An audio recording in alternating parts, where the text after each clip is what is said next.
குருவடிகளே சரணம். Hello friends and viewers, எல்லாருக்கும் வணக்கம். 14 சித்தர்கள் பாடல் வரிசையில் கடுவெளி சித்தர் அவர்களுடைய பாடல்களும் அதற்கான விளக்கமும் பார்த்துட்டு இருக்கோம். காசிக்கு ஓடில் வினை போமோ, அந்த கங்கை ஆடில் கதி தானும் உண்டாமோ, பேச முன் கண்மங்கள் சாமோ, பல பேதம் பிறப்பது போற்றினும் போமோ. இதுதாங்க இந்த பாடல். முன் கண்மங்கள் அப்படின்னா முற்பிறவியில் செய்த வினைகள், பேதம் அப்படின்னா மேல் கீழ் என்னும் வேறுபாடு. சோ இந்த பாட்டுக்கு என்ன பொருள் அப்படின்னா, மனமே எண்ணற்ற பாவங்களை வாழ்நாளில் செய்துவிட்டு அதனை போக்கிக் கொள்ள காசிக்கு சென்றால் அந்த பாவங்கள் தொலையுமோ?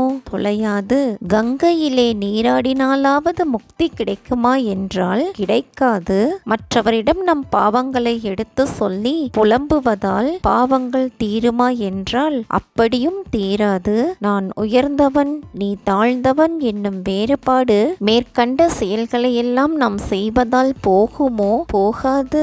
அவரவர் செய்த வினைகளின் பலன்களை அவரவரே அனுபவிக்க வேண்டும். வினைகளினின்றும் விடுபடுதல் அரிது அப்படின்னு சொல்லியிருக்காரு. இதுதாங்க இந்த பாட்டோட பொருள். அடுத்தது பாடல் 16. பொய்யாக பாராட்டும் கோலம் எல்லாம் போகவே வாய்த்திடும் யார்க்கும் போங்காலம், மெய்யாகவே சுத்த சாலம் பாரில் மேவ பொறிந்திடில் என்ன அனுகூலம். இதுதாங்க இந்த பாடல். கோலம் அப்படின்னா வடிவம், போங்காலம் அப்படின்னா மரணமடையும் காலம், பாரில் அப்படின்னா உலகில். சோ இந்த பாட்டுக்கு என்ன பொருள் அப்படின்னா, மனமே இவ்வுலகில் பலரும் பொய் வேடமிட்டு திரிகின்றனர். அது மட்டுமல்லாமல் ஒருவரின் புற தோற்றத்தை கண்டு மட்டுமே இவ்வுலகம் அவரை பாராட்டிக் கொண்டிருக்கிறது. இந்த பொய்க்கோலம் ஒருவன் இறந்து போகும் காலத்தில்தான் அழிகிறது. ஒருவன் மரணமடையும் காலத்தில்தான் தான் செய்த பாவங்களை எண்ணி வேதனைப்படும் நிலை வாய்க்கிறது. இதனால் யாருக்கும் எந்த பலனும் இல்லை. இவையெல்லாம் சுத மாயை. இது போன்று பொய்வேடமிட்டு திரிவதனால் உலகில் யாருக்கு என்ன நன்மை? ஒருவருக்கும் இல்லை. எனவே மனமே நீ பாவம் செய்யாதிரு அப்படின்னு சொல்லியிருக்காரு. இதுதாங்க இந்த பாட்டோட பொருள். அடுத்தது பாடல் 17. சந்தேகம் இல்லாத தங்கம், அதை சார்ந்து கொண்டாலும் தாழ்வில்லா பொங்கம், அந்தம் இல்லாத ஓர் துங்கம், எங்கும் ஆனந்தமாக நிரம்பிய புங்கம். இதுதாங்க அந்த பாடல். அந்தம் அப்படின்னா முடிவு. சோ இந்த பாட்டோட பொருள் என்ன அப்படின்னா, மனமே இறைவன் சிறிதும் குற்றமற்றவன், பத்தரை மாற்று தங்கம் போன்றவன், அவனையே கதியென்று நினைப்பவர்க்கு எந்த நாளும் தாழ்வில்லை. இறைவன் முடிவில்லாதவன், எங்கும் ஆனந்தமாய் நிரம்பியவன் அப்படின்னு சொல்லியிருக்காரு. இதுதாங்க இந்த பாட்டோட பொருள். அடுத்தது பாடல் 18. பாரில் உயர்ந்தது பக்தி, அதை பற்றின பேர்கொண்டு மேவரு முக்தி, சீரில் உயரற்ற சித்தி, யார்க்கும் சித்திக்குமே சிவன் செயலினால் பக்தி.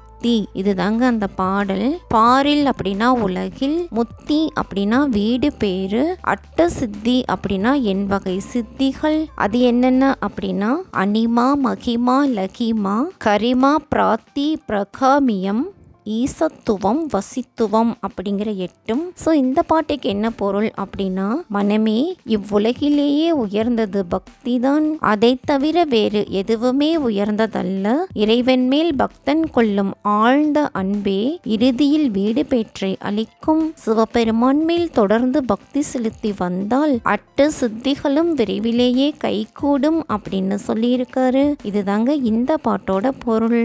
அடுத்தது பாடல் 19. அன்பினும் நன்மலர் தூவி, பரமானந்த தேவன் அடியினை மேவி, இன்பொடு முன்னுடலாவி, நாளும் ஈடேற்ற தேடாய் நீ இங்கே கூலாவி. இதுதாங்க இந்த பாடல். பரமானந்த தேவன் அப்படின்னா என்றும் பேரின்பத்திலேயே மூழ்கி இருக்கும் இறைவன். ஆவி அப்படின்னா உயிர். சோ இந்த பாட்டோட பொருள் என்ன அப்படின்னா, மனமே அன்பு என்னும் நல்ல மலரினை தூவி பரமானந்த மயமாய் விளங்கும் இறைவனின் திருவடிகளை வணங்குவாயாக. உடல் ஆவி இவ்விரண்டையும் முக்தியடைய செய்ய இவ்வுலகிலேயே தியானத்தின் மூலம் பழகுவாயாக. அவ்வாறு செய்வதற்கு மனமே நீ உன்னை பழக்கிக் கொள்வாயாக அப்படின்னு சொல்லியிருக்காரு. இதுதாங்க இந்த பாட்டோட பொருள். என்ன ஃப்ரெண்ட்ஸ், பாடல்களும் விளக்கமும் உங்களுக்கும் தெளிவா புரிஞ்சிருக்கும்னு நினைக்கிறேன். மீண்டும் 20வது பாடல்ல சந்திக்கலாம். தேங்க்யூ.